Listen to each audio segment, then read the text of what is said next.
আল্লাহর অলি বান্দা মুরাকাবায় ঢুকলেন, আল্লাহ জবাব দিয়ে দিলেন।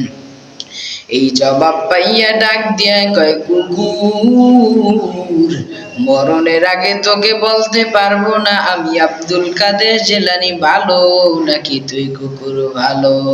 কারণ আমাকে সবাই বড় পীর বলে ডাক দেয়, যদি বলি কুকুর আমি ভালো তুই খারাপ, আমার মধ্যে অহংকারী আসিয়া যাবে। কারণ হচ্ছে ওই কবর অন্ধকার মাটির ঘর, 3.5 হাত মাটির ঘর হবে।